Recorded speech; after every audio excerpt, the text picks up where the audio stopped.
request from the Director of Criminal Investigations to provide CCTV footage of the movements of the deceased person on the material date. She then went and made an observation of the same in the company of the investigating officer, and it was revealed that when the deceased alighted from the flight, it was at 17:38:19 hours. And by 17:41 hours, she was at the immigration desk. She went to the baggage hall, picked her luggage, and exited towards the international airport stage by 17:51:10 hours. The evidence of Okech Otieno John, who testified as prosecution witness number 6, is to the effect that he operates a taxi. He received a request from the deceased person. He responded positively, and that was about 6 p.m. He picked her up from the stage using his taxi registration number KCQ 399C Nissan Wing Road and dropped her at the destination, which was Dennis Pritt Road, Kitale Lane. As is expected, he was paid his dues and left.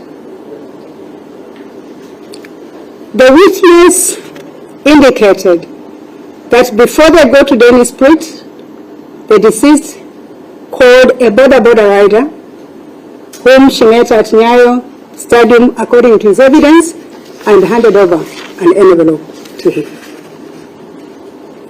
According to him, their time of arrival at Ramula Gardens was about 7 p.m.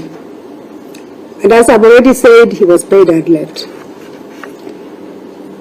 The evidence of the prosecution protected witness number 3A is the guard at Ramula Gardens. And his evidence is that when the deceased arrived at Ramula Gardens, she picked her house keys and her laundry, which had been left at the Sentry house by the person who was working in her house in the day, and they were left with the day guard. It is his evidence then after she picked those items, she proceeded to her apartment, which was apartment number A8. It is the prosecution case. Thereafter, the deceased was visited by 4 people on that night. According to that protected witness, PW3A, the first visitor whom he had the benefit to allow to have access to the deceased house arrived at about 8 p.m. He arrived in a taxi, and he was a male person. He was dressed in a white kanzu, a gray jacket, and a maroon cape. Upon being asked to identify himself, he identified himself as Haron and gave out an identity card in the name of Dominic Becerra Haron. His request was to be allowed to go to the deceased house. The guard's evidence is that they called the deceased to seek for authority to allow the visitor, or otherwise, they were given authority, they allowed the visitor, and the visitor proceeded to the deceased house. The next person who was in the deceased house on the material night is PW7, Lee Owen. His evidence is that he arrived in the deceased house at about 9:15 p.m. He had gone to the deceased house, having met the deceased earlier, having had a discussion with her, and he was going to pick documents from the deceased. Owen testified that when he got to the deceased's house, he found the deceased in the company of two male persons. One was Mr. Maribe, a neighbor of the deceased person, and an occupant of apartment number A9. A neighbor and an occupant of house apartment A9. The second person whom Owen found in the deceased house was introduced to him as Joe, a security officer with Interpol and Office of the President. And so, as I've indicated, the evidence reveals 4 people visited the deceased on the material night. At this point, we are at 3 persons: Mr. Waridi, a neighbor, Mr. Owen, PW7, and one who was introduced as Joe and who was cleared at the main gate as Dominic Becerra Harun. Anton Kariuki Kaka, PW16, testified that he visited the the deceased person, my apology, on the material night. His evidence is that he did not gain access to the deceased house as the deceased opted to meet him at the parking area. And the reason why the deceased opted to meet him at the parking area is because the deceased informed him that he was having guests in her house who included a guy from State House. And so their conversation was held and ended at the parking area. It was the evidence of Mr. Owen, PW7. There was a general talk as they sat in the deceased house. 3 gentlemen and the deceased. And that the first person who left the deceased house was the neighbor, Mr. Waridi. It is the evidence of Owen that he was the next person to leave the deceased house. And it is further evidence of Owen that by the time he left the house at about 10:40 p.m., he left the deceased in the company of the visitor who had been introduced as Joe. It is the evidence of PW3A, the protected witness, the guard at Ramuria Gardens, that the last person to leave the deceased house was Dominic Becerra Harun, who left at hours 23:21.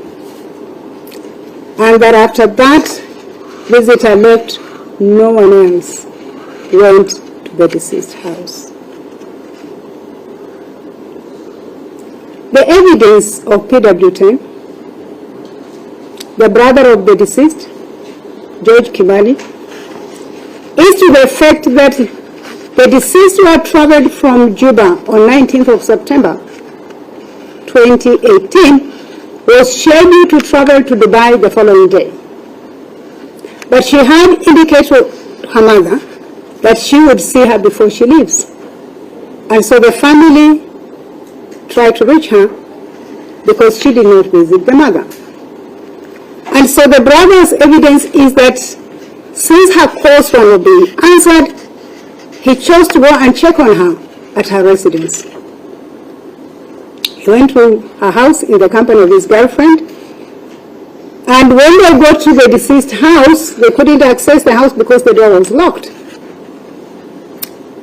And so they sought help from the caretaker at Ramuria Gardens. The caretaker testified as PW13, one by the name of Regan Irungu Buruku. It was his evidence that when the deceased brother sought for assistance to access the deceased house, he instructed the gardener, one by the name Stephen Wanjoi, who testified as prosecution witness number 14, to get a ladder, as they had discovered that the window and a door to the balcony was not completely closed.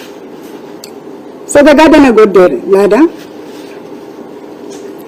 got to the balcony and managed to access the house.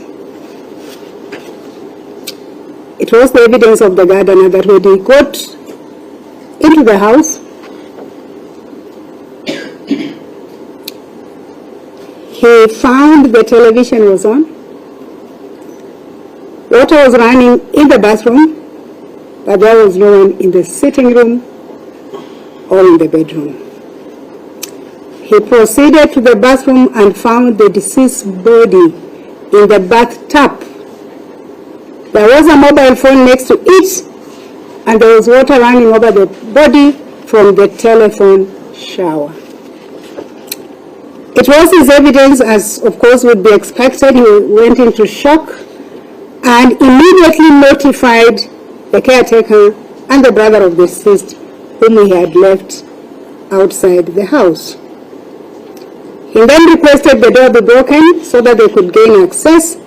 That was done, and subsequently the matter was reported to the police. Among the officers who visited the scene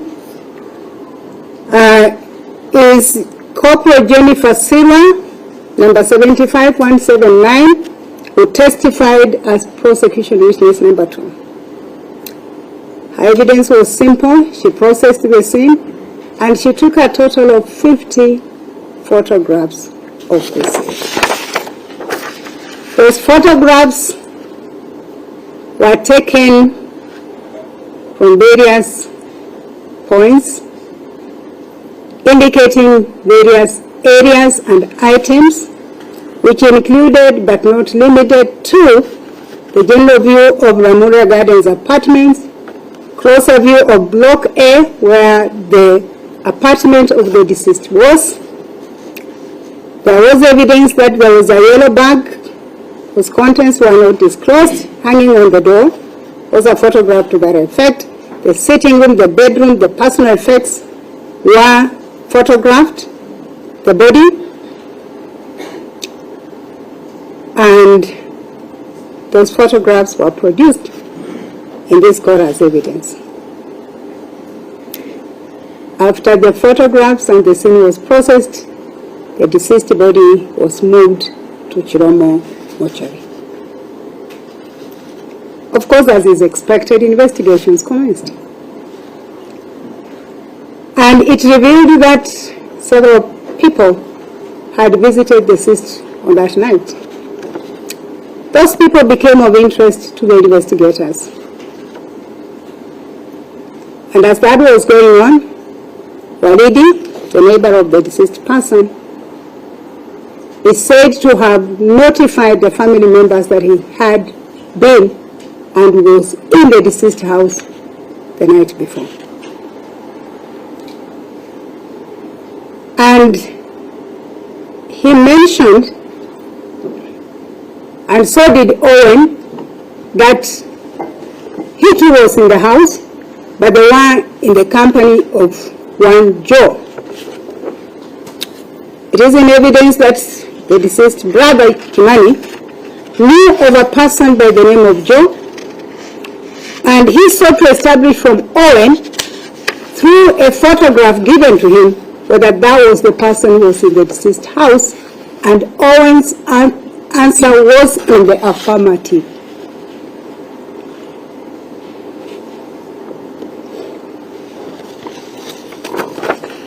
Mr. Kimani testified that he knew Joe,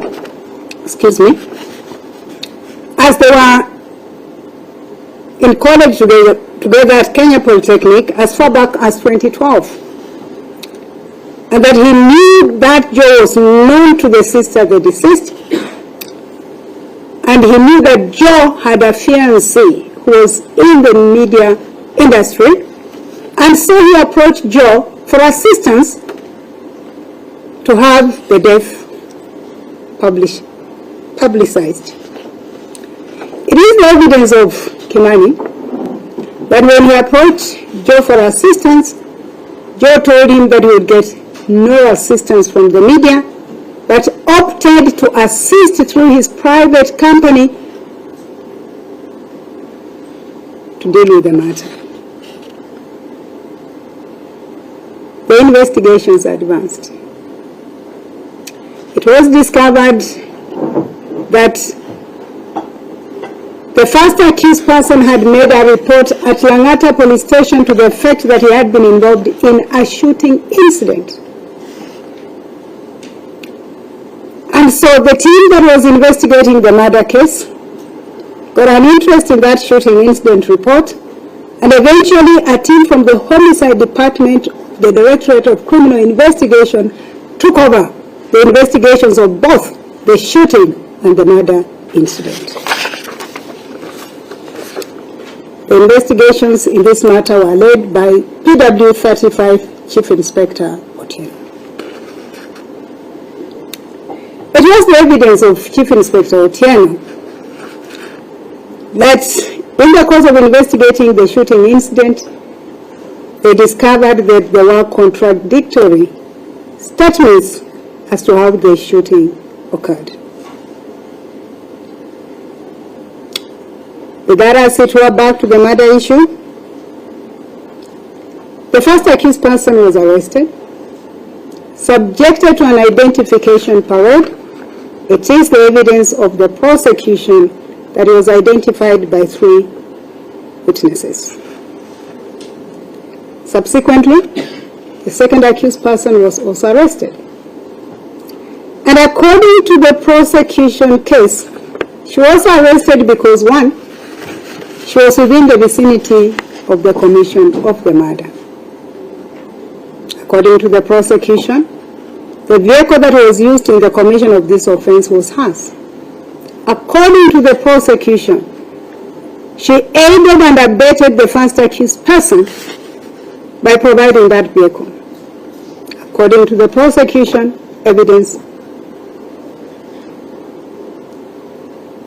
she switched off her phone at the time when the offense was being committed. According to the prosecution case, she gave false information to the police about the shooting incident, and the intention was to divert their attention from investigating the murder charge. And finally, according to the police, she aided and abetted and or was aware of destruction of the evidence that would be used in the murder case through the burning of the items that were recovered, believed to have been the items used in the commission of the murder and eventually destroyed. In a nutshell, that was the prosecution case.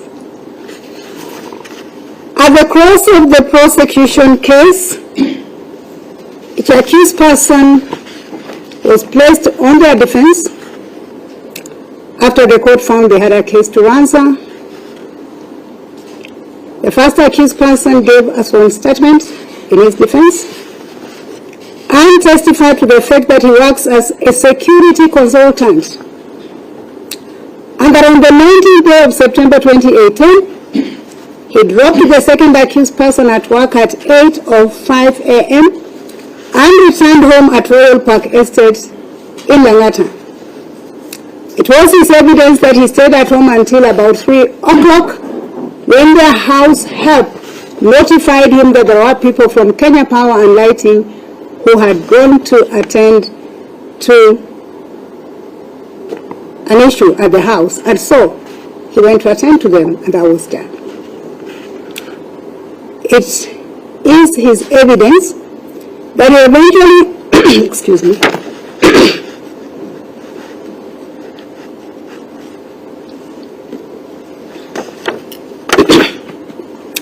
that he left the house at 4:30 p.m. to a place known as Roadhouse along Benny Split Road, where he arrived at 5 p.m. He met a friend by the name of Janice, who testified as prosecution witness number 8. According to him, after their conversation, They went looking for fuel for his vehicle, got fuel. He dropped Jennings back to pick his vehicle from where he had left, and he, the first accused person, proceeded to join the second accused person at a club in Westlands described as Club 4040. It is his evidence that they left the club at 4 a.m., drove home and slept. But the following day, which was the 20th day of September 2018, he dropped the second accused person at work and then went to pick her at 8 p.m. Before they left, a quarrel ensued between them, which spilled to home. And when they got home, the second accused person threw his things out of the house. And as he was extremely drunk, he didn't realize that he had a gun. His gun went off and injured him. But the gun was not his. It belonged to his neighbor by the name of Brian Kasaime Spira, PW17. And so he ran to Brian's house and told Brian to go and secure the gun.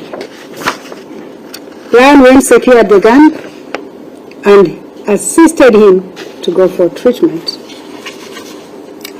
He was taken to Langata Hospital. Langata Hospital referred him to Nairobi West, and eventually he ended up at Kijabe AIC Hospital for admission and treatment. That he was later arrested, taken to his residence, a search conducted, several items picked up, and he was charged. In a nutshell, that was his evidence. As already indicated, the second accused person gave evidence for an unsworn statement. Her evidence was that on 19th day of September, she went to work as usual, worked until about 8 p.m., and as she was leaving work, she was requested to stay on as there was an interview for the former governor of Nairobi County, Mr. Mike Sonko. She agreed to do that. She stayed there. After the interview ended, she joined others. They went to Q Lounge and eventually ended up at Club 4040 at Westlands. But they were joined by the first accused person slightly after midnight, stayed there until 4 a.m. and went home. And that the following day she went to work as usual, and that when she read the news item on the deceased's death, she did so in the ordinary course of her business as a newscaster. And so generally she denied knowledge of the commission of the offense. She denied knowledge of the deceased. She testified she had no motive to kill the deceased and that she was not there, basically advancing the defense of alibi, and invited the court to take and use the statement of PW11 Chelagat, who had testified that they were together in Westlands. Just to play back as one of the testimony and evidence of the first accused person, it was his evidence that he did not know the deceased at all. So that is a summary of my factual background.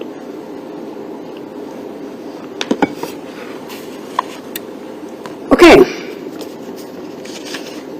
I'm on page 15. Please drink adequate water. I'll probably go to page 115. I'm now taking up the analysis and determination.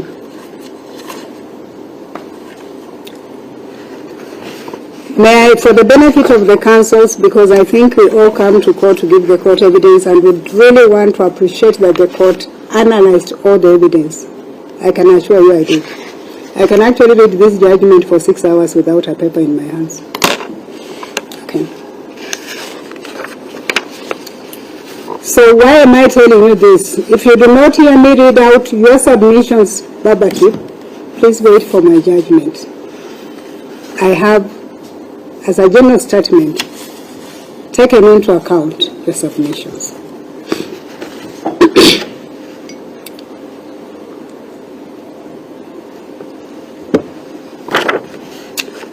In my understanding at this point, the key question to determine is whether the prosecution has discharged its burden of proof, which is beyond reasonable doubt that each or both accused person murdered the deceased.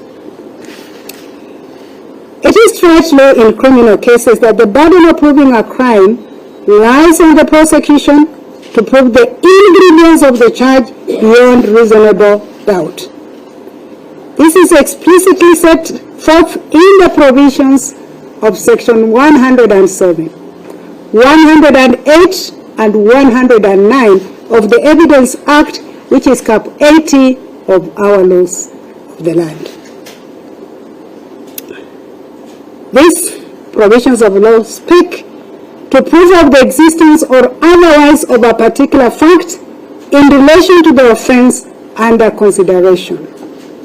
The burden remains on the prosecution throughout the trial.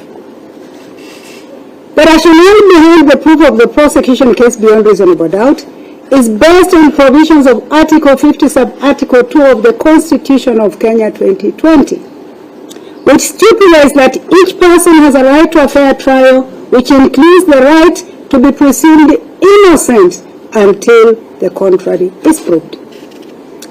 There is ample judicial authority underscoring this principle of burden of proof. I draw your attention to two cases that I made reference to. A case from the Supreme Court of Nigeria, Bakare versus State, and I'll just read a bit of what the court said in that matter, that proof beyond reasonable doubt stems out of the compelling presumption of innocence inherent in our adversarial system of criminal justice. To displace the presumption, the evidence of the prosecution must prove beyond reasonable doubt that the accused person is guilty of the offense charged. Absolute certainty, however, and please carry with you these words, they may be important later. Absolute certainty is impossible in any human adventure, including administration of justice. Proof beyond reasonable doubt means just what it says, but does admit a high degree of consistence with an equally high degree of probability. Allow me again to draw your attention to the case of United States versus Smith. Long citation, you can pick it. Long quotation from that case, but very important. And this is what the court had to say. The burden is upon the state to prove beyond reasonable doubt that the defendant is guilty of the crime charged. It is a strict and heavy burden. The evidence must overcome doubt concerning the defendant's guilt, but it does not mean the defendant's guilt must be proved beyond all reasonable doubt. A reasonable doubt is a fair, actual, logical doubt based upon reason and common sense. A reasonable doubt may be either from the evidence or lack of it. Reasonable doubt exists when you are not firmly convinced of the defendant's guilt after you weighed and considered all the evidence. A defendant must not be convicted on suspicion or speculation. It is not enough for the state to show that the defendant is probably guilty. On the other hand, there are very few things in this world that we know with absolute certainty. The state does not have to overcome every possible doubt. The state must prove each element of the crime by evidence that firmly convinces each of you and leaves no doubt. The proof must be so convincing that you can rely and act upon it in this matter of the highest importance. If you find there is reasonable doubt that the defendant committed the crime, you must give the defendant the benefit of doubt and find that the defendant is not guilty under the circumstances. Moses Nato Raphael versus Republic. Reinstates an important point. Burden of proof lies on the prosecution. But takes note of exceptions. A few instances the law may shift the burden to an accused person. And they quote a celebrated case of Wilmington, which is cited under 1935. Allow me to take a bit of time on these authorities because I'm sure the lawyers understand the importance.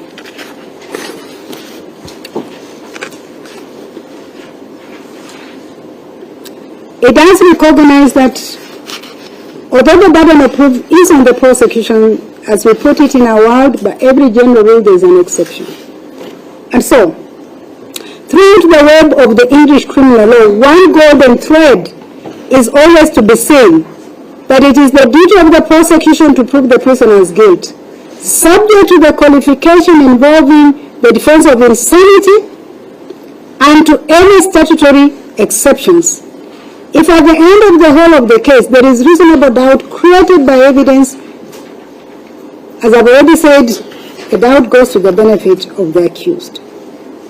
May I again just draw your attention to Judgement versus Republic. I am now back home. I've been to Nigeria and UK. I've come back home.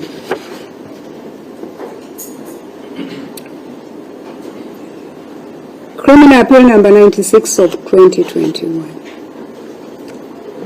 But that quotes our otherwise well-known jurisprudence guru, Lord Denning.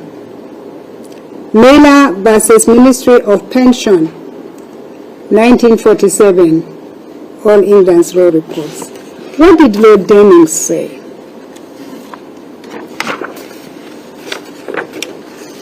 That a degree is well settled. It not reach certainty, but it must carry a high degree of probability. Beyond reasonable doubt does not mean proof beyond a shadow of doubt. I'll read that again.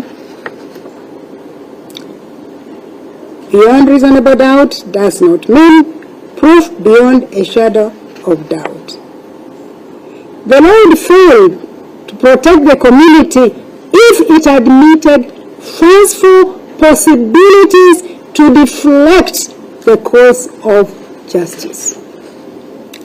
If the evidence is so strong against a man as to leave only one remote possibility in his favor, it is possible, but not in the least probable, the case is proved beyond reasonable doubt, but nothing short of that will suffice.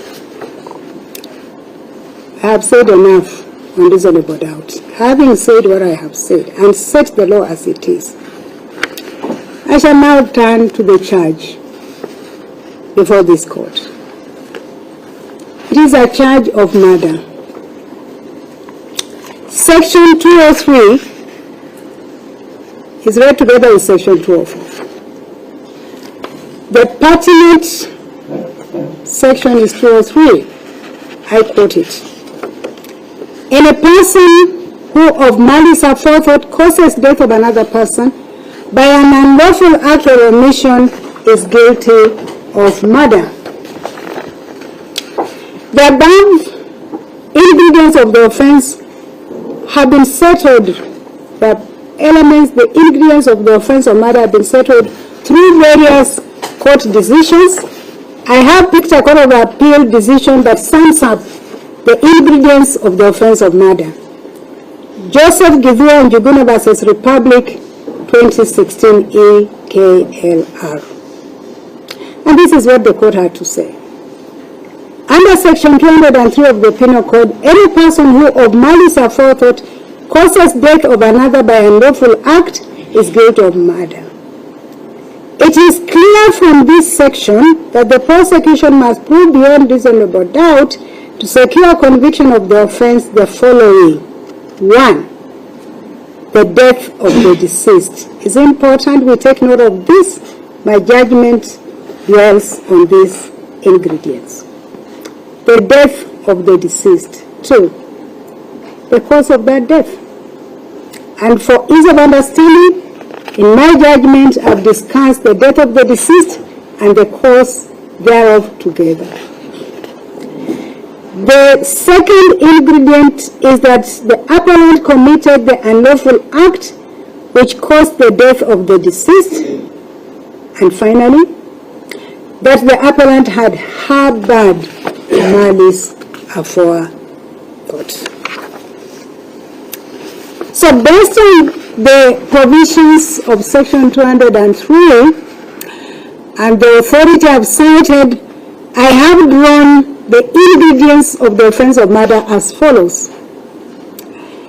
You must prove the occurrence and the cause of death. There is need to prove that death was lawful or unlawful.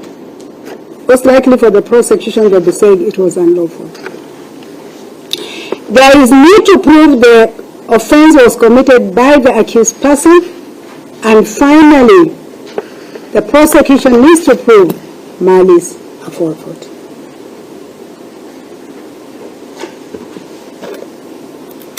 So right away, I move to the first ingredients, the death of the deceased.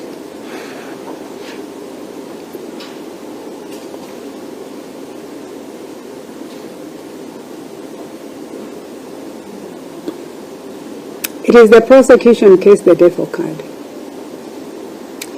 And to prove the death occurred, the prosecution, through the evidence of PW13, that is the caretaker, the evidence of Stephen Wanjoy, P14, and the evidence of George Kimani, P11, is to the effect that they were the first persons on the morning of 20th of September to go to the deceased apartment and found her body in the bathtub. We are answering, did the death occur?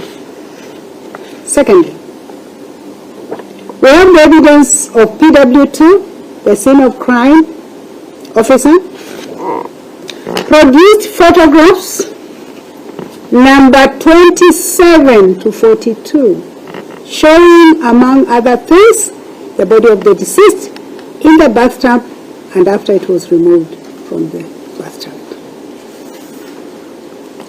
Thirdly, we have witnesses who identified this body at the Chiromo mortuary for purposes of postmortem. They included the deceased brother, PW10, the uncle Peter Njenga, Sergeant Maina, and Police Constable Biko, both from Kilimani Police Station. And finally, we have the doctor who performed postmortem, Dr. Njenga, Peter. He confirmed, he carried and performed postmortem on the body of the deceased on 24th of September 2018 at Chiromo mortuary. So from that evidence, it is the finding of this court that the prosecution have proved beyond reasonable doubt the first ingredients of the offense of murder, that the death of the deceased occurred. It suffices to know the defense did not dispute the occurrence of the death of the deceased. I now move to the cause of death. May I draw us to the provisions of Section 213 of the Penal Code, which is very long and which I've made a general reference to. And so it provides the circumstances under which the cause of death may be inferred and proved by way of circumstantial or medical evidence. And in that regard, allow me to draw your attention to the case of Benson Ngunyi versus Republic and request that you look at it later. In support of the prosecution case as to what caused the death of the deceased, the prosecution called the doctor who performed a post-mortem on the body of the deceased. And this is what the doctor said, that he made an observation it was a body of a female aged about 28 years. It was wrapped in a blood-stained wet maroon and white bed cover. Both hands and right leg had henna tattoos and sealing straps. On examining the body externally, he noted that there was an irregular, invasive wound, interior neck, measuring 7 by 6 centimeters, with visibly slit trachea and airway. There was blood oozing from the nostrils. The body was pale, an indication it was lacking blood. He saw contusions on both wrists and bruises around the wrist of both legs. Internal examination revealed that the airway had been shot through and through. The trachea had been transected at the level of thyroid glands, and the right carotid artery on the neck and right jugular vein had been severed. The doctor says that means cut through and through, and there was blood oozing from her private parts. So the doctor formed the opinion that the cause of death was exsanguination due to severe neck injury due to sharp force trauma, and that the probable weapon used was a sharp object.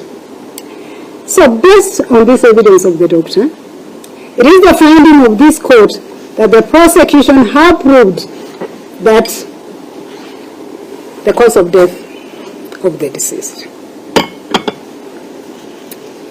Okay. The third element I am addressing is that that death was lawful or unlawful.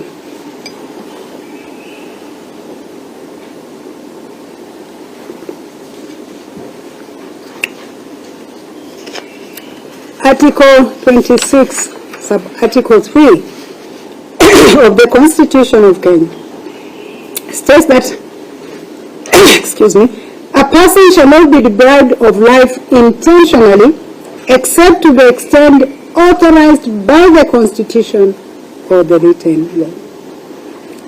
We all know that if a death sentence is applicable and the court makes an order that you go and suffer death, yes, you are entitled to your life, but once the court makes a finding, then you fall under this provision as an exception.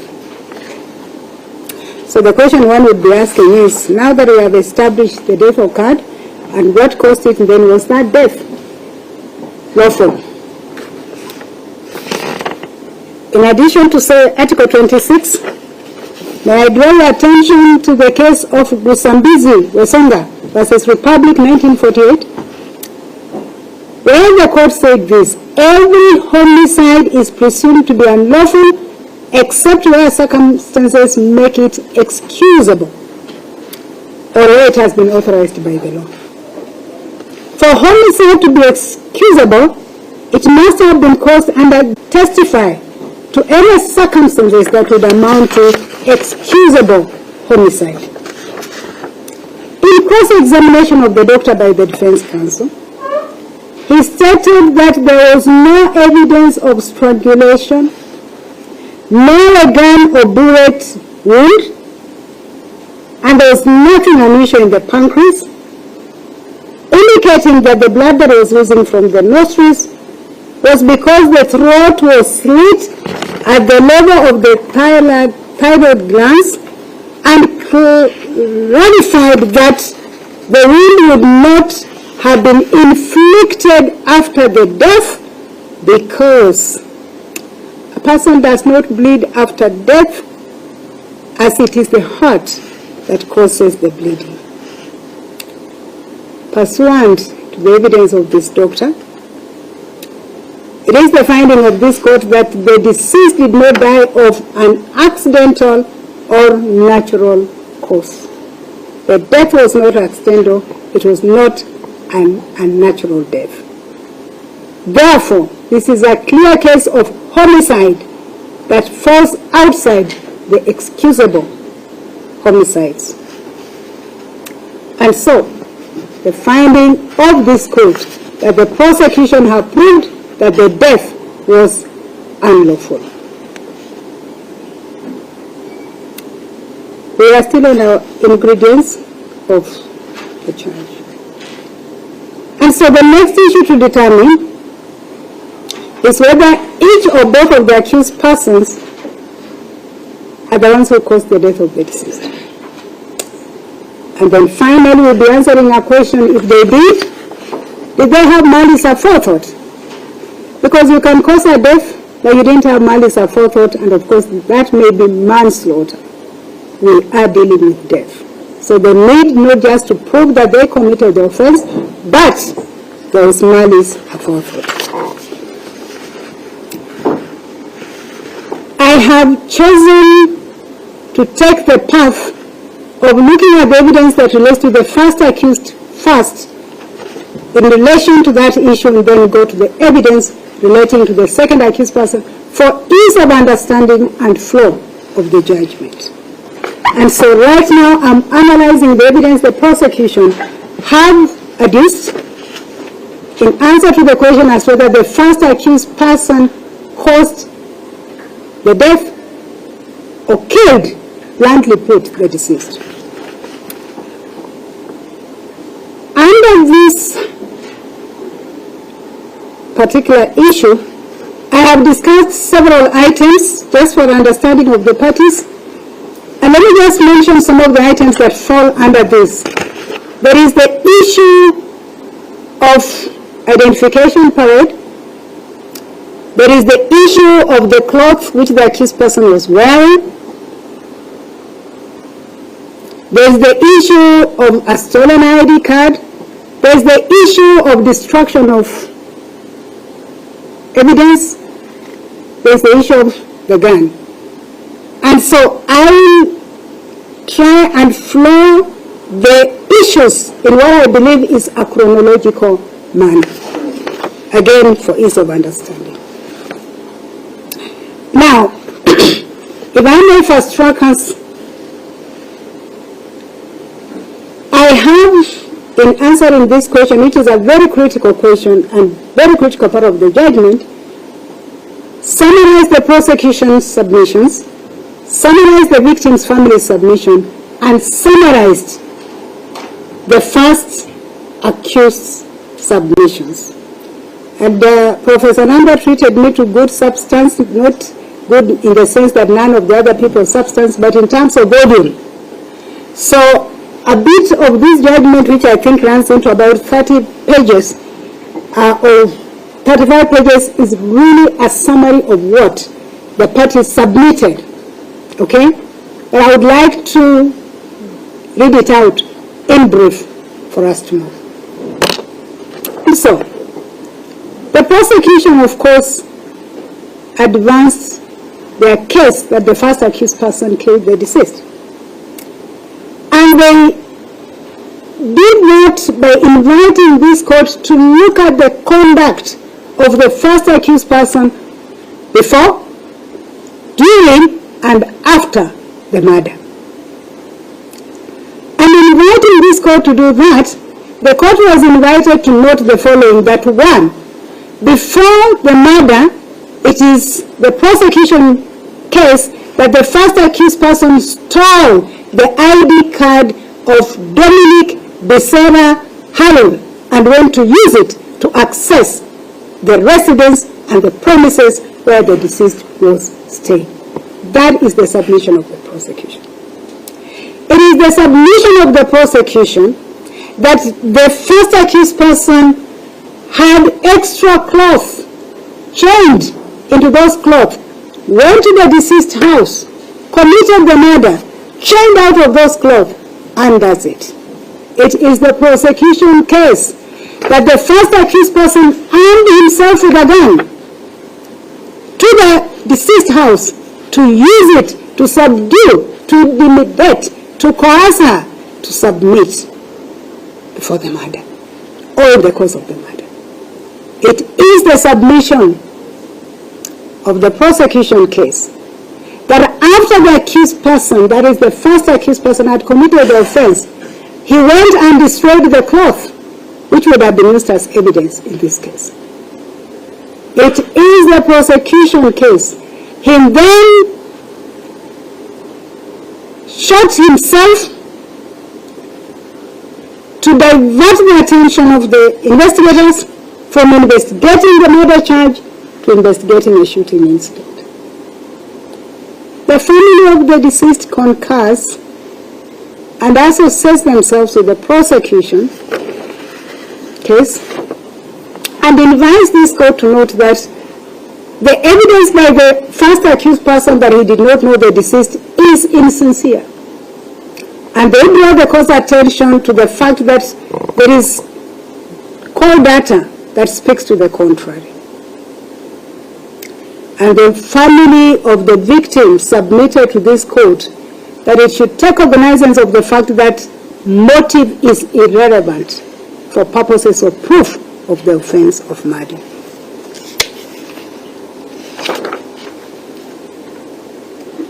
What did the first accused submit on?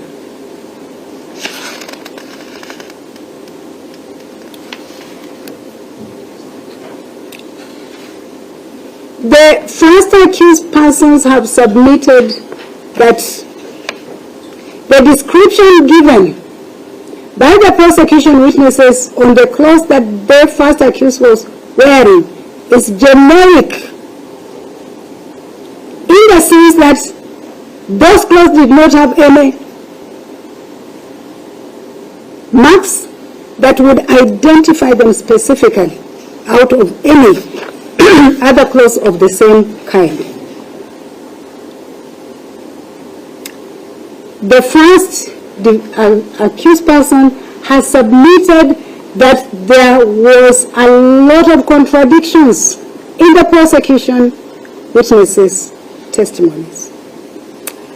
I have analyzed what they are inviting this court to consider as contradictions, and they are as follows. One, that there are contradictions on the time when Harun entered the deceased house and left.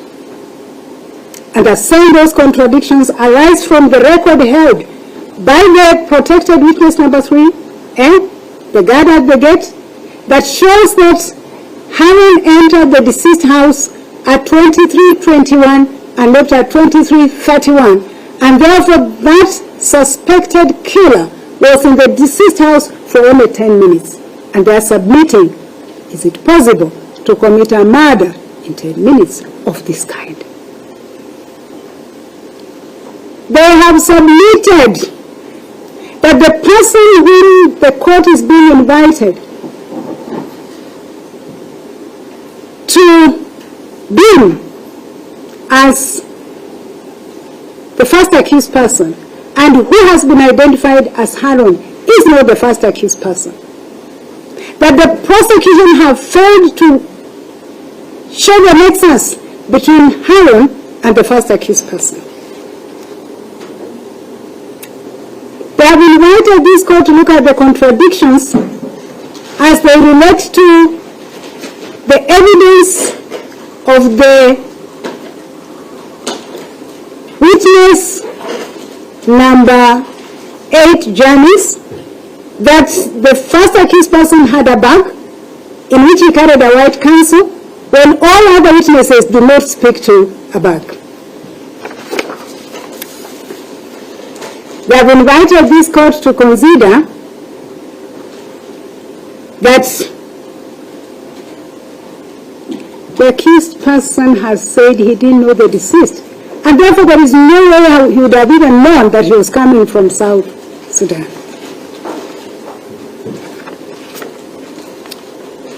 They have told this court to consider that when you look at the ID card of Becerra and you look at the accused person, there is no relationship.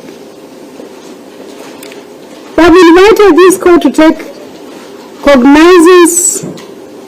May I request that you probably stop there for now? Thank you very much. I realize that I need the attention of the council, but they need water, so I hope you have water.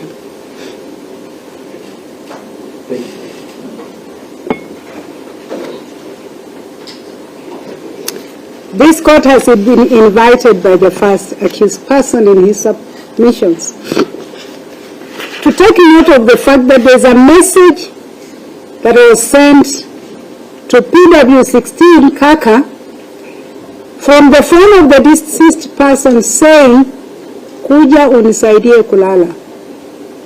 And that if that message got to the deceased Sudanese boyfriend, he would have gotten infuriated, he would have gotten annoyed, and probably would commit the murder. This court has been invited to consider that the forensic evidence showed that other than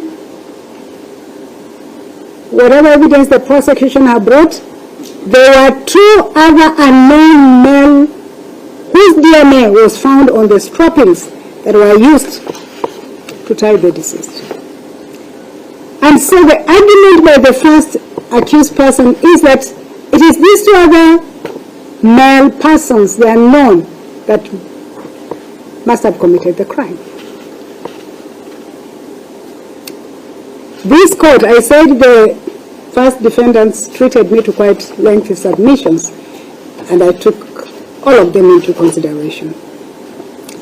This court has been invited to note that the allegations by Brian Kasaime Spira that he was called by the first accused person at 2 a.m., asked for paraffin to go and burn some items, is not true. This court has been invited by the first accused person to find that the shot that the prosecution produced in this court, having blood stains of the deceased and which has been attributed and said to belong to the first accused person, is not the shot which the police collected from the first accused house. That if the prosecution needed to prove beyond reasonable doubt that shot is the same shot they collected, they should have brought a photograph thereof.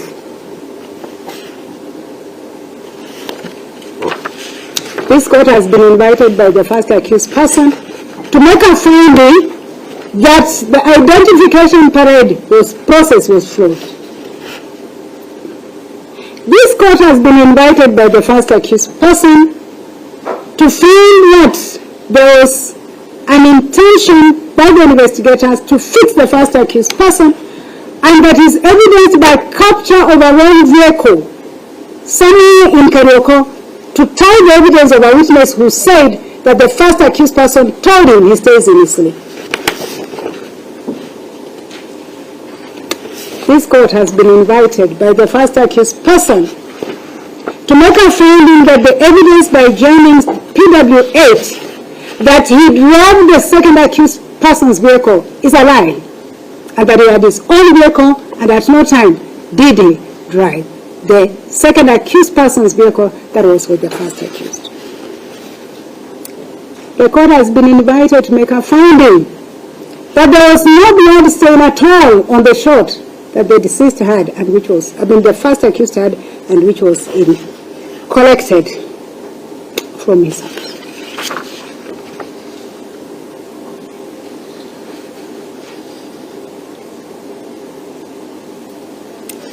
the court has been invited to consider that the investigating officer did not investigate satisfactorily or adequately whether the deceased Sudanese boyfriend was in Kenya and could be a suspect. The court has been invited to note that other persons who were in the deceased house on the material night were never subjected to an identification parade.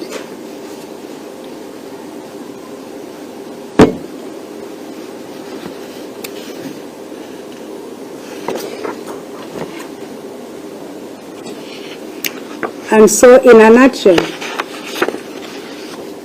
the court is being invited to make a finding that the prosecution have not discharged their burden of proving the case against the first accused person beyond reasonable doubt, and he should be given the benefit thereof. That this court do dismiss the case against him for lack of merit. So, having considered the evidence that I've spoken to and the submissions, I've raised the following issues for determination. 1. Whether the first accused person knew the deceased prior to her death.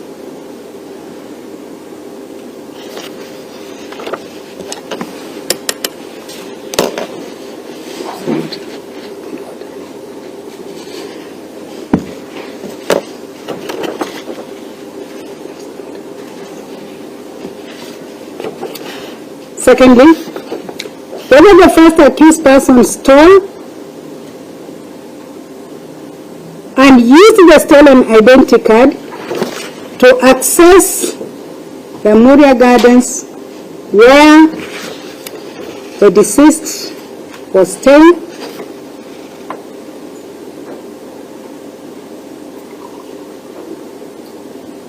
Thirdly,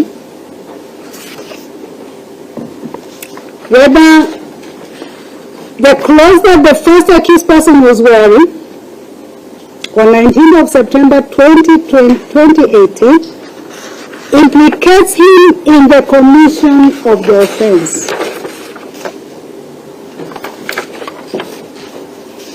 Fourth,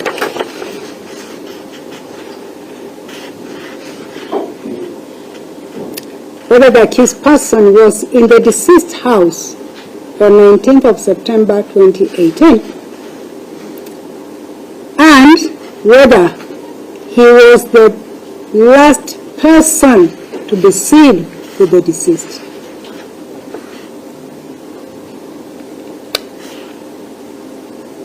The fifth item, question.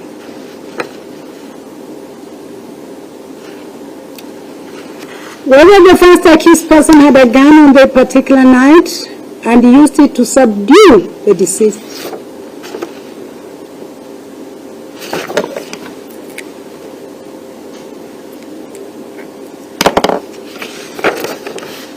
The next issue I'll be looking at is whether the first accused person was positively identified on the identification parade.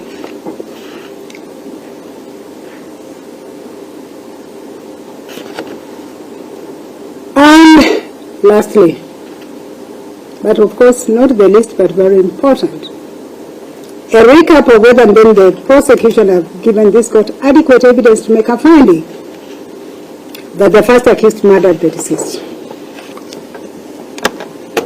So let's take the first issue. And the question is, did the first accused person know the deceased prior to her death? And this question has arisen because the evidence of the first accused person is, I did not know the deceased at all prior to her death. So let's analyze the evidence together. I have considered the prosecution evidence and the evidence of PW10, George Kimani, the brother of the deceased, is that he is known to the accused person because they were together at Kenya Polytechnic.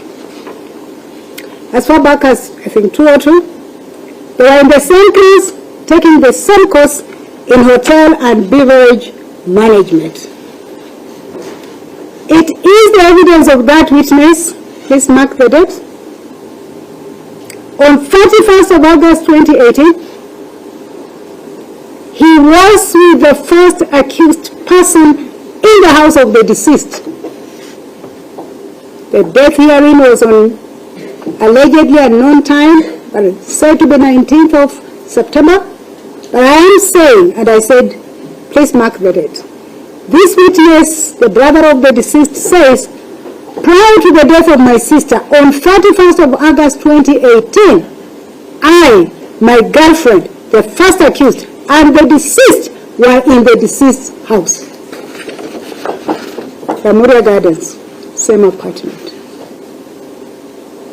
And that the sister, the deceased, mentioned to him that she was communicating with the first accused on Instagram. But on the material night, the first accused person and him slept on the sofa set, otherwise known as the couch, whereas the deceased and the brother's girlfriend slept.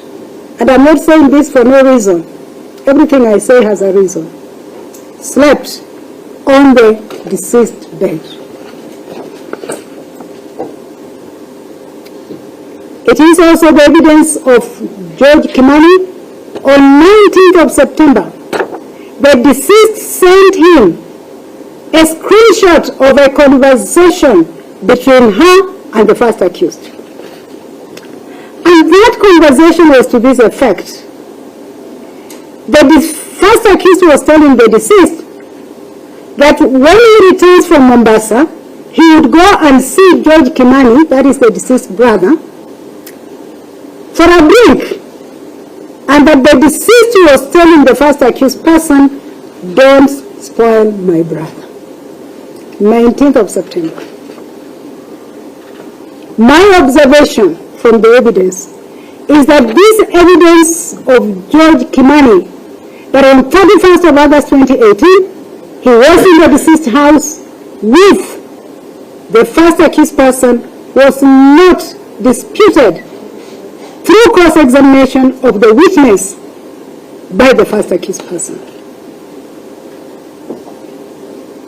And I will tell you why. This was the nature of cross-examination by the first accused person. I quote,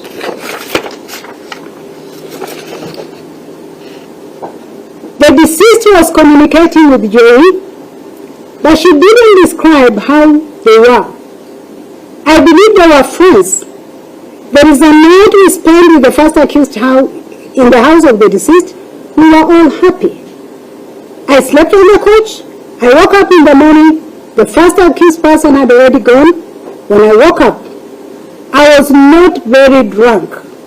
I wouldn't know what the first accused person did with my sister when I was asleep. I don't know whether he was another man in my sister's life. If he was, I would have known. I did not know Kaka. And my analysis of this cross-examination does not lead to an accused person denying that I have never, I don't know the deceased.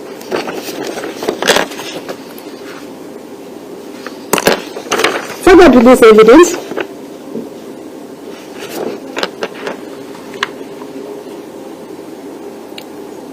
it is the prosecution case that there was a video retrieved from the first accused cell phone, which was allegedly recorded by the first accused person, which shows that he was in the deceased house prior to her death. I did not have the benefit of that video. I must make it clear.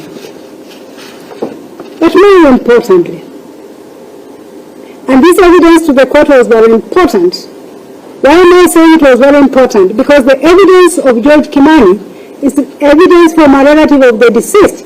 I treated the next evidence that I'm going to speak to as independent evidence to the question as to whether the first accused person knew the deceased prior to her death.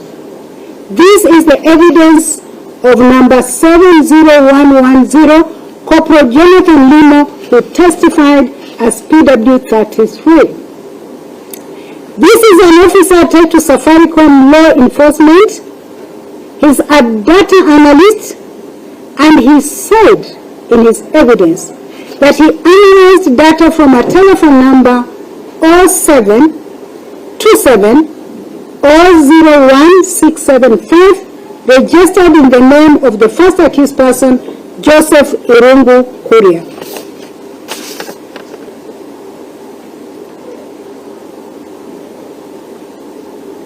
He also analyzed data from 2 cell phone numbers, 0727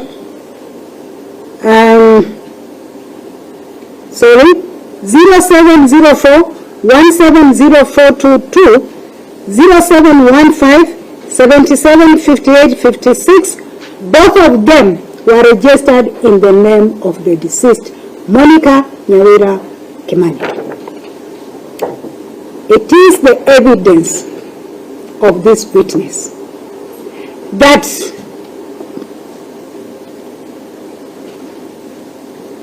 on 1st of September 2018, the number of the first accused person called the number of the deceased. And that call was made at DOD Langata, and it was an outgoing call. Based therefore on the evidence of George Kimani and the data analyst PW3, it is the finding of this court that the evidence by the first accused person that he did not know the deceased prior to her death is untenable, it is insincere, and it is an afterthought, and it is false. It is the finding of this court that the first accused person was known to the deceased prior to her death. Allow me to move to the next item.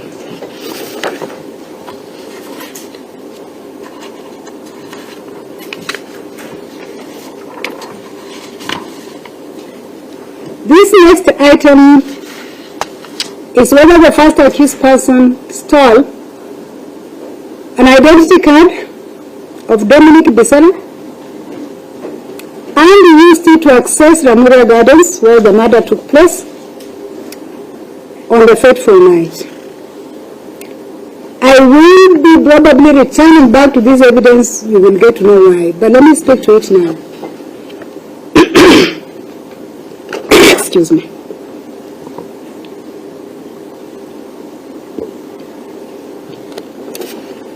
Dominic Bisera, Harry, testified in this court.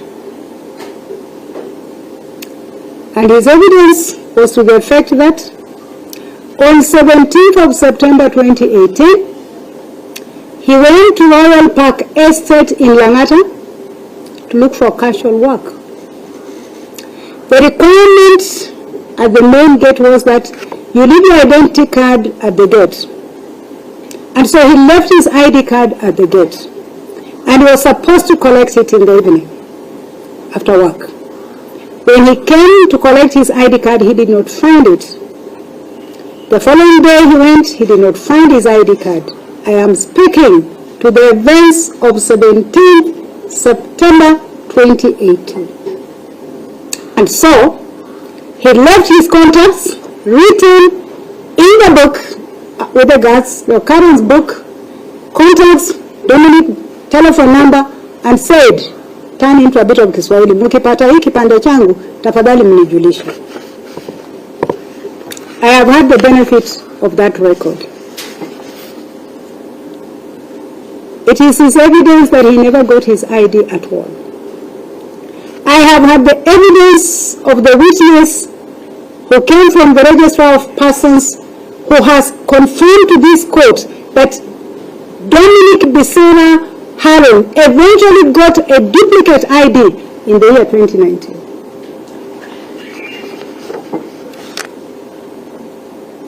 There is evidence from witnesses at Royal Park that is true, Dominic lost his ID.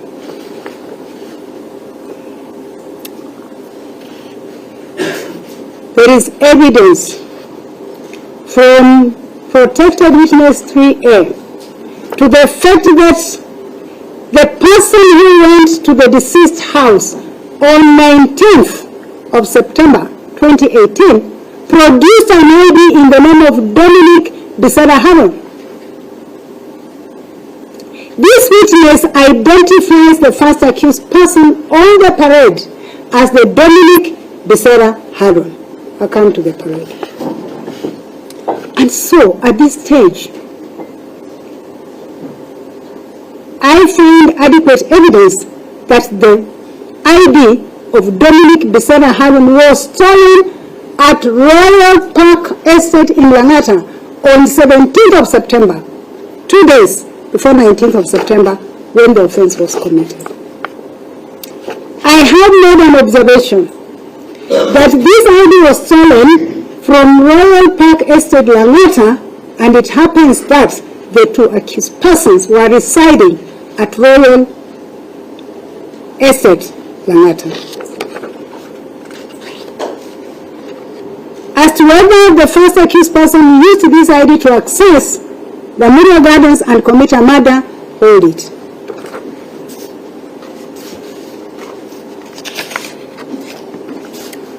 The next question and issue I'm going to address is whether the cloth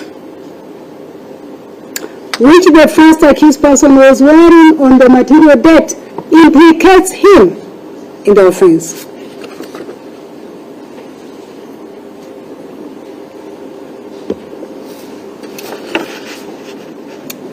I have taken a route of flow from where he started. And of course, we all start by dressing in our houses.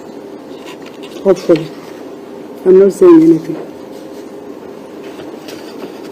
So the first evidence as to the cloth which the first accused person wore was the evidence of Pamela, the house help, PW 15. She says that when the first accused person left the house on the 19th of September 2018, he was wearing a white shirt with patterns, a maroon cap or cap, and brown shorts. Now, the prosecution produced a brown shirt marked as exhibit number 9 and a maroon cap marked as prosecution exhibit number 4. And they were shown to the witness, and she says, yes, they look like what he was wearing. And then she's cross-examined by the first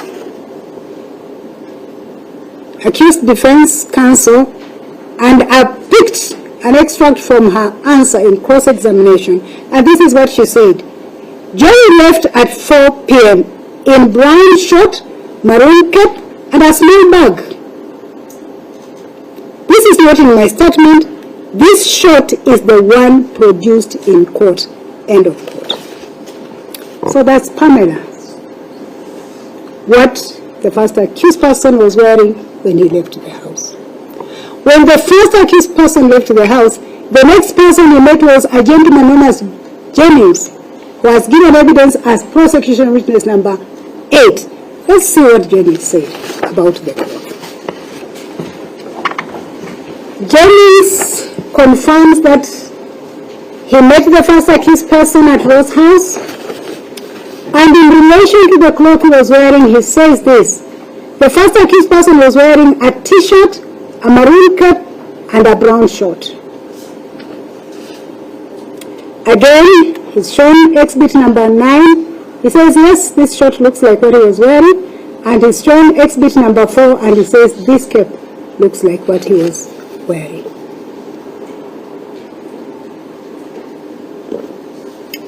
J0WIE goes beyond these 3 items, the t-shirt, the shirt, and the cap, and says this, that he left Roadhouse where he was meeting with the first accused person, and that the first accused person requested him to drive his car, and of course then he went to the passenger seat. He took a bag which he had, he removed a white kanzu from the bag and a 4th item or cloth, white kanzu, and put on top of his cloth. And then he left to go where he was going. So the second person who speaks to the cloth which the first accused person was wearing is J0WIE. And he speaks to a t-shirt, he speaks to a maroon cap, he speaks to a brown shirt, and he speaks to a kanzu. The third person who spoke to the cloth which the first accused person was wearing is PW11, Chelagat. Chelagat tells the court that she knew the first accused person because she is a friend to the second accused person. And Chelagat says that on that particular date, the 19th of September, she went to Roadhouse. Remember, Roadhouse is where the first accused person and J0WIE were meeting. She went to Roadhouse in the company of her friend called Juju. They found the place was packed, and because she knew the first accused person, she and Juju joined the first accused person and his friend J0WIE on their table. They had drinks and food, and when she's asked the clothes the first accused person was wearing, she says the first accused person was wearing white shoes, t-shirt with some prints at the front, a brown khaki shirt, and a maroon cap. Again, she's shown the white shirt, the brown shirt. Exhibit number 9, she says it looks like it. She's shown the cap, she says yes, it looks like it. She is cross-examined, an extract from her evidence I took. She says, I described the shirt as brownish. There are back pockets. The shirt had side pockets. At 40-40, he was wearing the same shirt.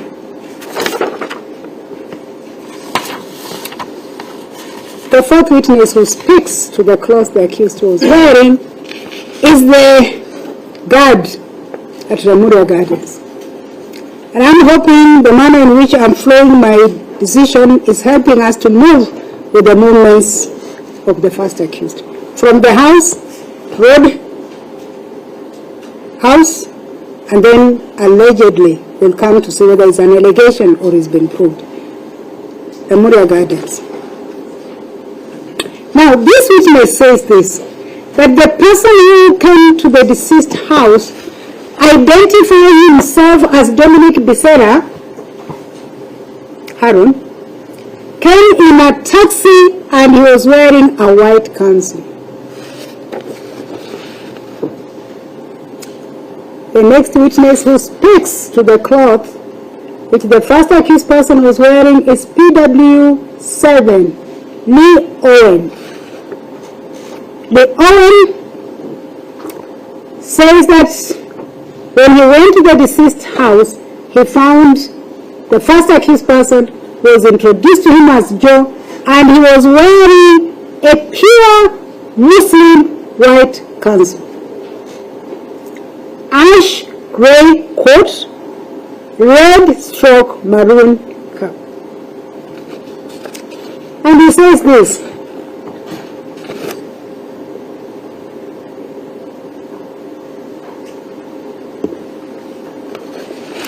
that in fact, the deceased person made a comment on the white kanzu which the first accused was wearing.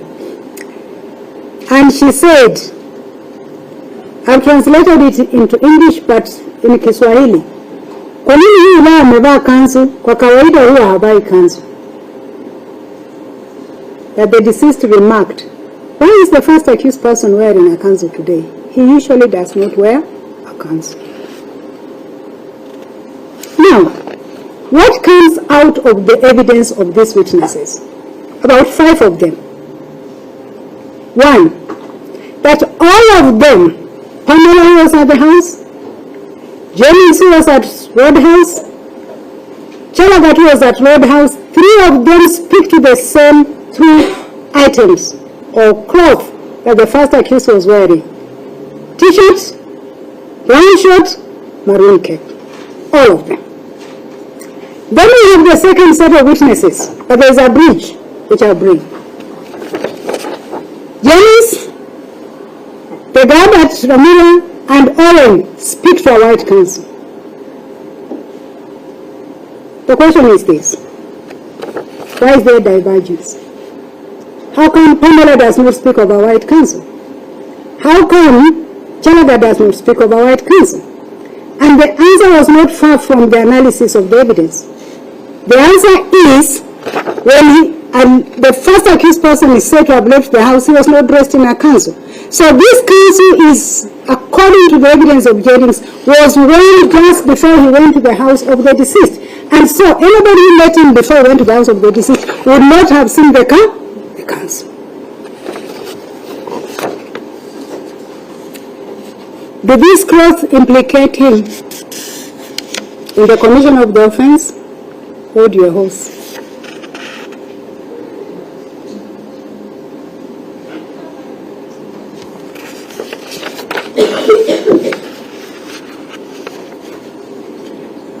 Three other things on this cloth. 1, were these clothes recovered? If so, where? The evidence reveals that the shirt and the maroon cape were recovered and they were produced in this court. The police have brought an inventory that the first accused person is supposed to have signed, acknowledging the clothes were found in the house where he was staying. Those clothes have been shown to the witnesses, they have identified them. But what was not brought to this court was the white council. And how did the prosecution deal with the absence of the white council? They bring evidence to the effect that during the investigations they discovered that there were items which the first accused person burnt. And among those items, they recovered the remnants. There was a white piece of material which they believe was the council that was not completely burnt.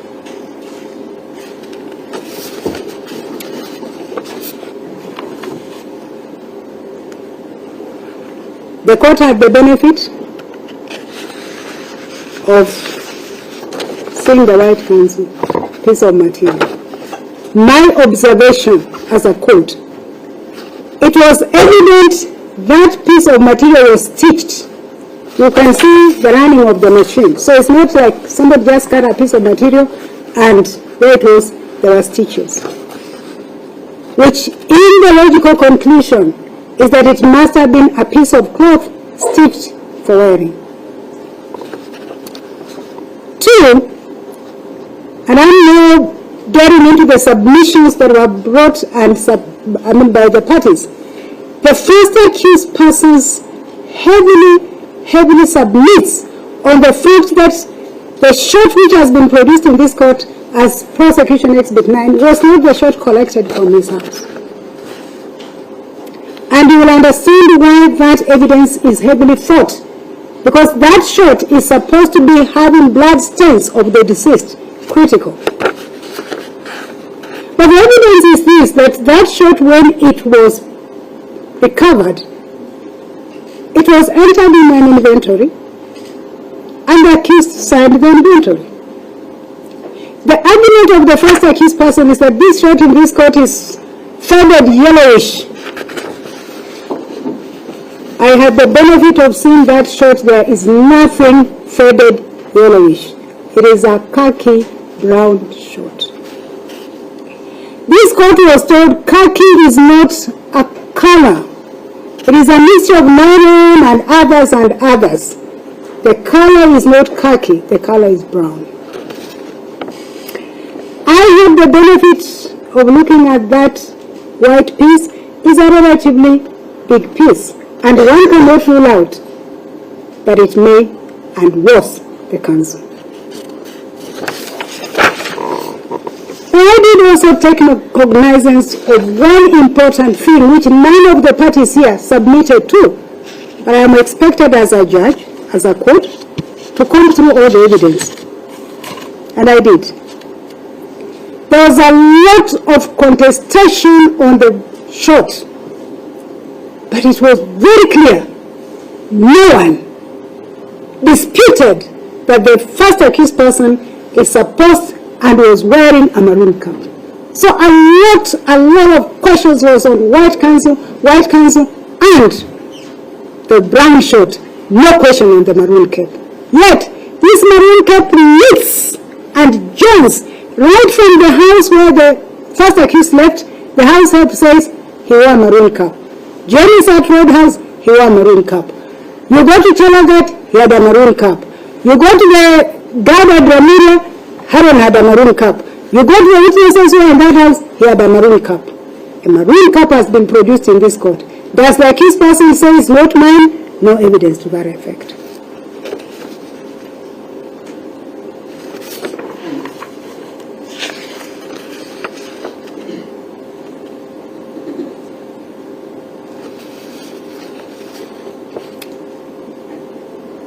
I have also considered the submissions by the first accused counsel that the clothes that have been brought to this court are generally ordinary clothes that you can get in the market, and that they do not have any specific identifiable marks that would pin the first accused. And my simple argument is this. Really, when clothes are manufactured in the factory, they manufacture them in bulk. The only way I will distinguish the other day I saw a newscaster wearing I will not tell you who, a blouse like mine. And I'm sure any one of us can speak to the fact that we wear clothes that are manufactured in the same place, isn't it? The only difference is the size. So if you want to say that my clothes have an identifiable mark, then I should put that mark for that purpose. Otherwise, clothes are just clothes. So the fact that these clothes did not have any marks that would say this cloth only belonged to so and so, for me was not a tenable argument. But my findings on that is that there is corroborative evidence as to the cloth which the first accused person was wearing on the material date.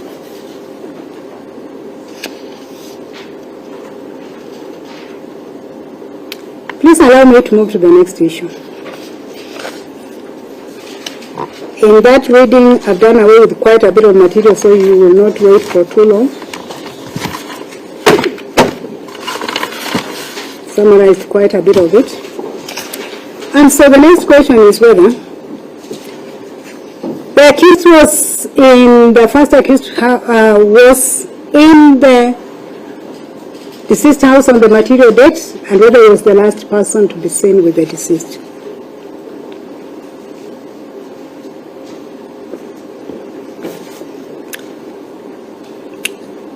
Now,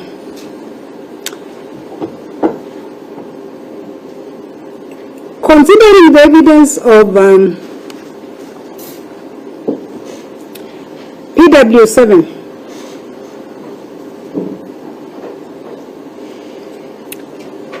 Owen. His evidence is that the first accused person was in the deceased house. Maribe did not testify, and nothing much can follow on his evidence if he has not been tested on it.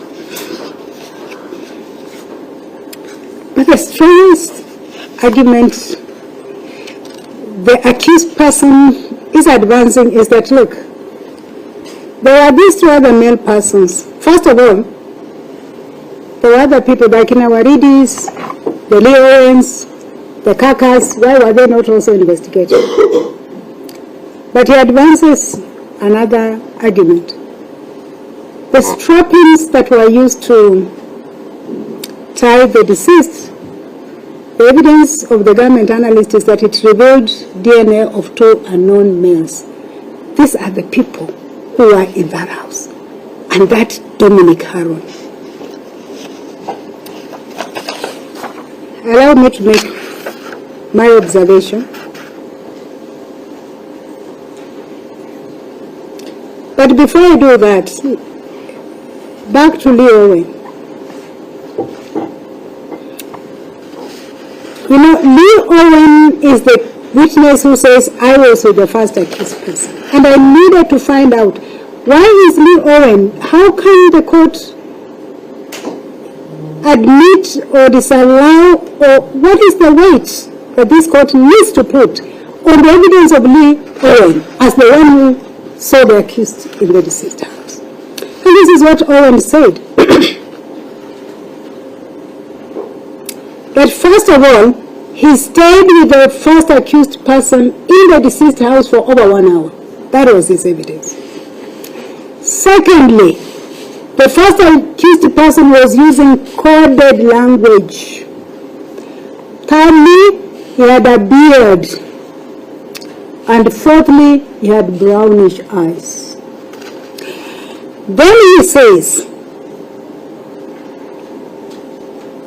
in their conversation with the first accused person on that day, these are the words the first accused person said, and I'll quote, that in their conversation with the first accused person in the deceased house on that day, these are the words that the first accused person said. And I've quoted them verbatim. In reference to another country where they account for everybody,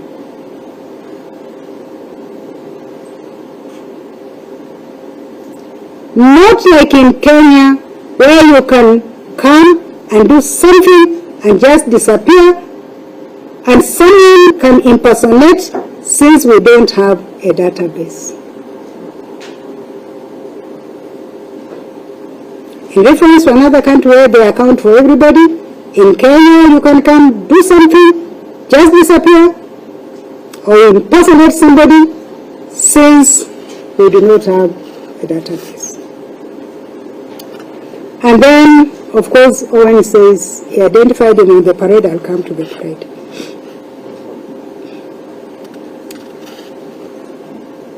Other than the evidence of Owen, I sought to find out whether there is any other evidence that would place the accused person maybe in the deceased house. And I came across the evidence of PW25, Chief Inspector Frederick Ngahu.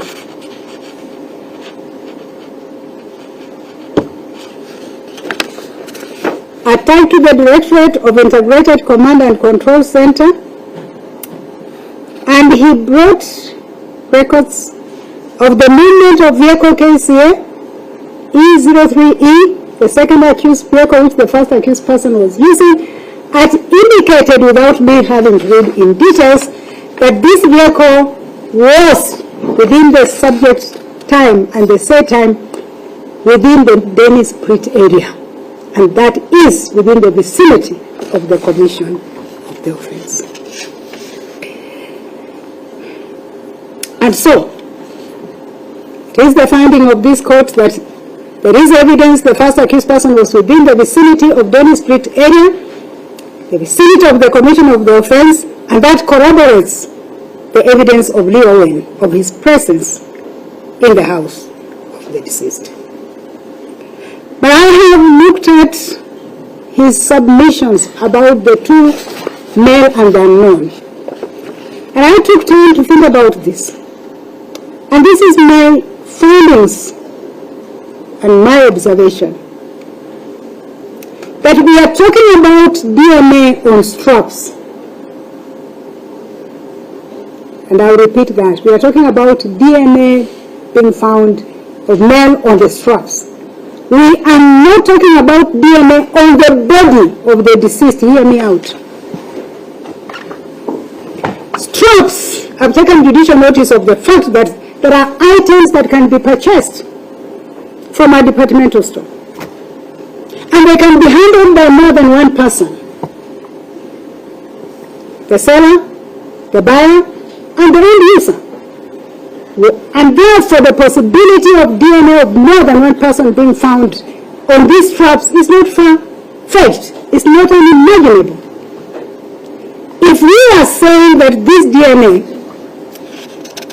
was on the body of the deceased, it would put beyond reasonable doubt that those people were in that house and had contact with the deceased.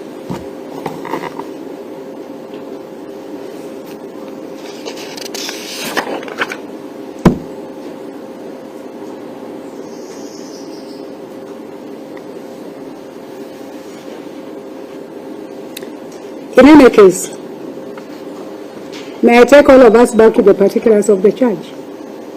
They say, jointly charged with others not before the court. I say no more. But finally, before I move out of that area,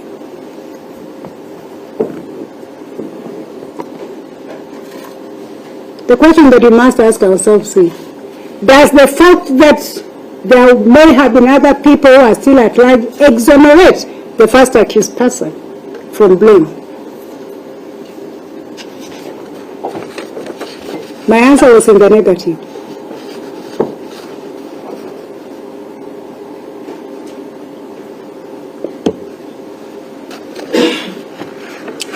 Was the first accused person the last person to be seen with the deceased? The doctrine of last seen was discussed in the case of Kimani versus Republic, where the Court of Appeal said this, and I will read it because it's important.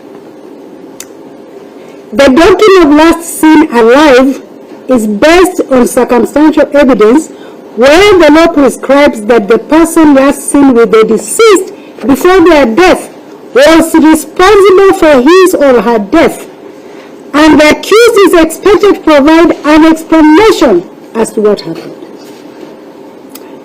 In the Nigerian case of Archie versus State 1993, the court relied on the case of Eastman versus State to discuss the doctrine of last seen.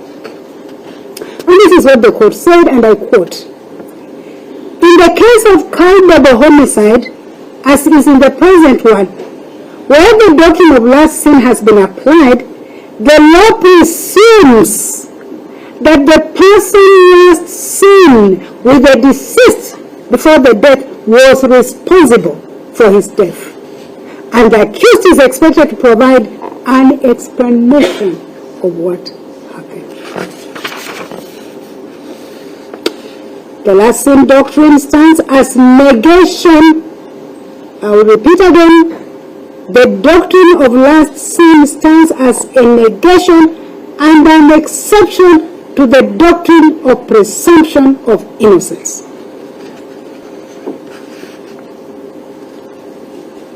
It is therefore tried to that where a victim was last seen by the accused and is found dead, the death of the victim will be presumed, and it will be presumed that the last person he was last seen with is responsible for his death. Therefore, if the first accused person is the one who was last seen with the deceased herein, as testified by Lee Owen, then the first accused person will have the burden to explain what happened to the deceased. Please have a look at the case of Ashburn versus State 2006 LCN.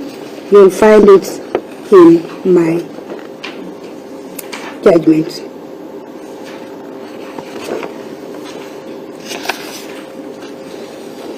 It is the finding of this court that the first accused person was in the deceased house on the material date, and he was the last person to be seen with the deceased. the evidence of the protected witness is that Harry, whom he identified on the parade as the first accused person, left that house at 23, that's about 11, and no one else went to that house. It is the evidence of this witness the deceased Sudanese boyfriend was not in Kenya. And there is evidence that this deceased person was supposed to be traveling the following day to go to Dubai to meet their Sudanese boyfriend on business and holiday.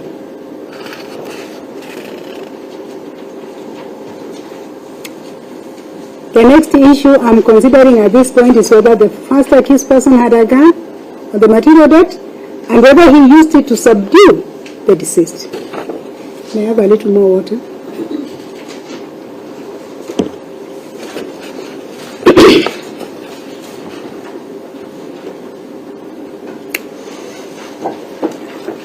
The evidence of Brian Kasaime's Spira, corroborated by the evidence of no other person than the first accused person himself, is that by 19th of September 2018, the first accused person was in possession of a gun. That gun belongs to Brian Kasaime Spira. And so, it is undisputed that on 19th of September, the first accused person was in possession of a gun belonging to Kasaime, PW-17. In fact, Kasaime testified that the first accused person had earlier borrowed this gun to go on what he said a refresher training, returned it, and then he borrowed it again. And according to Kasaime, and this is important, he was supposed to return that gun after 2 days, but he did it. And so, by 19th September, he had a gun. That corroborates the evidence of James that when they left Roadhouse, the first accused person opened the dashboard of the car and removed the gun after putting a white council on top of his cloth and picked a taxi and went where he was going. And so the question is this: if he was armed with a gun and the gun was not used to kill the deceased, what was it for? I am in concurrence with the submissions by the prosecution that the gun was intended and used for the purposes of subduing the deceased. I'll quickly move to the identification parade.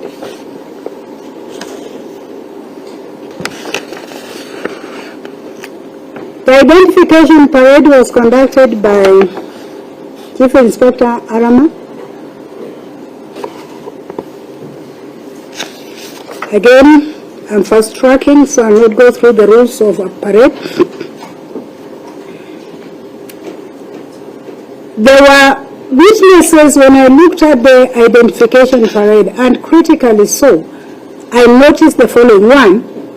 The identification parade listed 4 witnesses who I do not understand how, but anyway, is there, included the investigating officer. But the investigating officer then was not given an opportunity to go to the parade, but he's indicated as a witness. As I told you, I looked at each and everything that I needed to look at. And